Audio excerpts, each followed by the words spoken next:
We've just had the record net migration figures into the United Kingdom. Before I get to that, let's get some history here.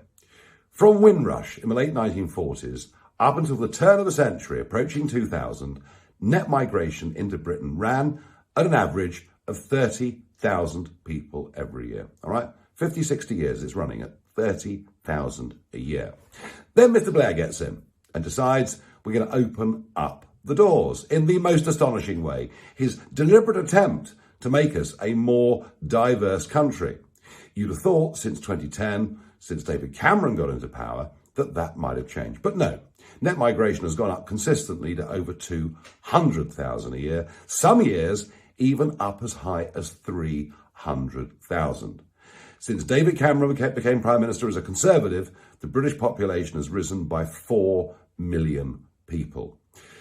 Since 2001, it's up over 8 million people, pushing really, since the turn of the century, pushing 10 million increase in British population, 85% of it because of immigration.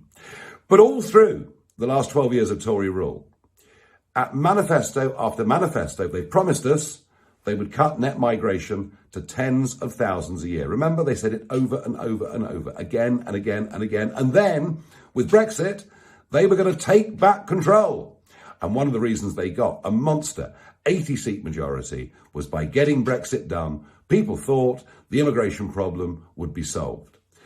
People want, overwhelmingly, fewer to come into our country. The figures released this morning are astonishing.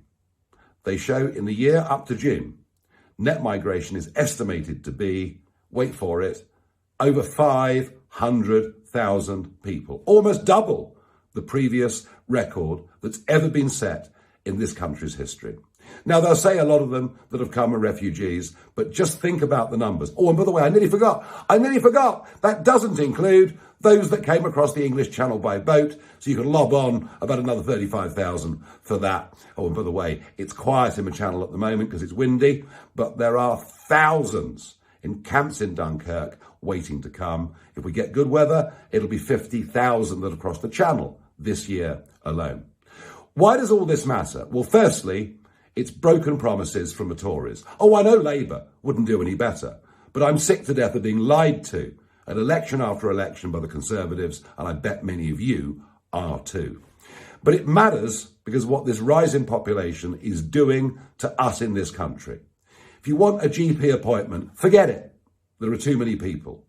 You want to get your kids on the housing ladder, forget it. There aren't enough houses, and those that are, of course, because of supply and demand, are simply too expensive. I mean, think about this.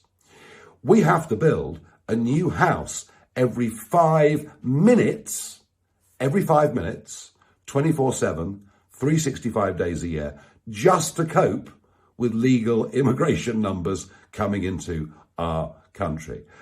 Oh, have you tried travelling on a Friday? Have you tried driving around the country on a Friday? It took me 7.5 hours the other day to go from Kent to Preston. You can't move on the roads. Many of our motorways are now being turned into dangerous, death trap, so-called smart motorways with cameras everywhere. And if you break down, well, you may well die. Why? Because the population is out of control. Our quality of life is being diminished by what is a major population crisis. It's been done to us by politicians who answer the call of big business because they want as much cheap labour as they can possibly get their hands on.